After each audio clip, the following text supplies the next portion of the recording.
Hi, I'm John Orlando, and I'm going to show you two different ways to text your students without using a text feature and those tiny little buttons on your cell phone.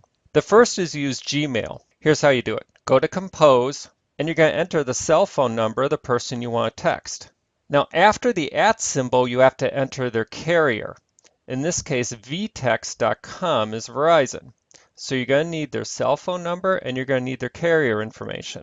Once you get their carrier information, you can go to this site.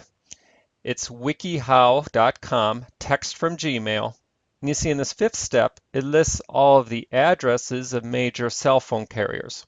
Returning to our message, you can give it a subject if you like, you don't have to, and then you just type your message. Now note, a text message only allows for 160 characters. So if you have a signature block in your email, like me, you might want to delete that out.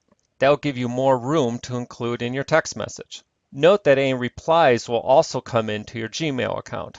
Now, once you send a message or receive a message, that individual is now part of your Gmail contacts. And you can create a group for your class by putting all of those contacts for your students into that group, and then send a text message to everyone in your class just by using the group address. It's basically a listserv. The second way of doing it is through a really nice site called Remind. Now, it used to be called Remind 101, and they simply changed the name to Remind. This site is designed to allow teachers to put all of their students into a single class that allows you to text all the students in class or text them individually. You sign up for free, and then you add a new class. This takes all of 30 seconds. Once the class is created, you can invite students into it in two different ways.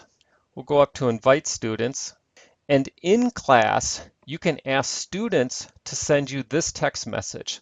In the To field, they use this number, which is a number that's designated for your class, and in the message, they use this information.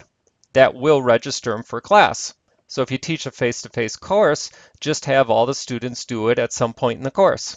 The other option is to send an invite. If you know their text numbers, you simply add the text number here and click Send Invitation. What they get will look like this.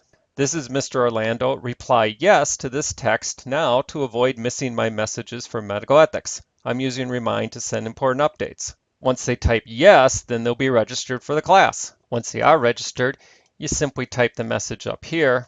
And you notice you can attach a file, or a really nice feature is you can schedule when it's going to be sent.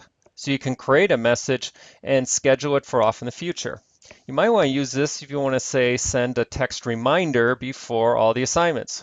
If you have an assignment due every 2 weeks, you might want to send a text reminder to everyone in class a couple days before it's due. Kind of mobile nudge to keep your students on track. The system is self-enclosed. It doesn't use your own texting address, so you don't have to worry about getting spam through your texting address or charges to your texting address. Plus, it's password protected if you're interested in that as well. So either of these will work well for any teacher. Thank you.